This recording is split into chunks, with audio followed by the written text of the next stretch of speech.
ఇక్కడికి దాదాపుగా 5.3 మిలియన్ ప్రజలు ప్రతి సంవత్సరం విజిట్ చేస్తారు. ఇక్కడ సరైనటువంటి ఇన్ఫ్రాస్ట్రక్చర్ లేక ఇబ్బందులు పడేవాళ్ళు.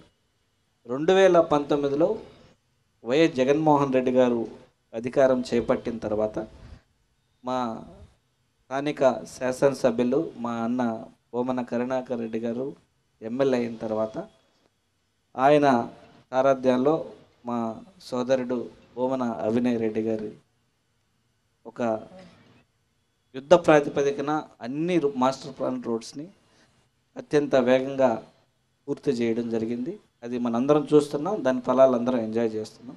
అలాగే ఎడ్యుకేషనల్ ఇన్స్టిట్యూషన్స్ ప్రకారం తీసుకొస్తే గౌరవ ముఖ్యమంత్రి వర్యులు ప్రత్యేకంగా యూనివర్సిటీస్ మీద శ్రద్ధ ఉంచి యూనివర్సిటీకి రావాల్సినటువంటి గ్రాంట్స్ కానివ్వండి, అంటే చరిత్రలో ఎప్పుడూ లేని విధంగా మొన్ననే మహిళా యూనివర్సిటీకి కూడా 100 కోట్లు గ్రాంట్ ఇవ్వడం జరిగింది. ఎస్వి యూనివర్సిటీకి ఇవ్వడం జరిగింది. అలాగే ఎస్వి యూనివర్సిటీలో యువతకి ఇప్పుడు నైలెట్ అనే ఒక సంస్థని ఏర్పాటు చేయించడం జరిగింది గౌరవ ముఖ్యమంత్రి వర్యులు.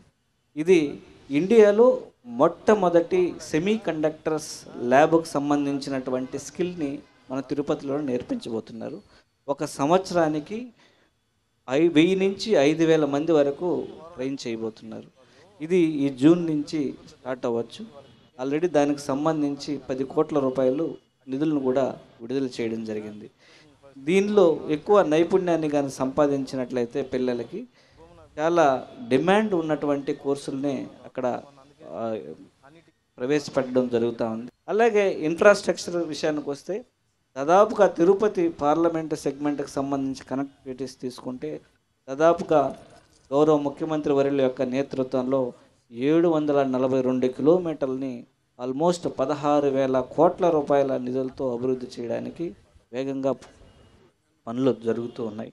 ఇట్లా చెప్పుకుంటూ పోతే అలాగే గౌరవ ముఖ్యమంత్రి వర్యులు శ్రీ వైఎస్ జగన్మోహన్ రెడ్డి గారి యొక్క నేతృత్వంలో అలాగే రైల్వే స్టేషన్ కావచ్చు 300 కోట్లతో ఆయన రిపీటెడ్ ఫాలోఅప్లో ఆయన యొక్క విజనరీ లీడర్షిప్లో అది శాంక్షన్ కావడం జరిగింది. దాదాపుగా తిరుపతి రైల్వే స్టేషన్కి 70,000 మంది ప్రతిరోజు ప్రయాణికులు వచ్చిపోతున్నారు. అందరికీ సౌకర్యంగా దాన్ని చేస్తున్నాం. అలాగే 1,70,000 మంది తిరుపతి బస్టాండ్కి ప్రయాణికులు వస్తున్నారు. వాళ్ళ సౌకర్యార్థం గౌరవ ముఖ్యమంత్రి వర్యులు గడ్కరీ గారికి మాట్లాడి ఒక 500 కోట్లు శాంక్షన్ చేసే కార్యక్రమం గౌరవ ముఖ్యమంత్రి వర్యులు చేశారు.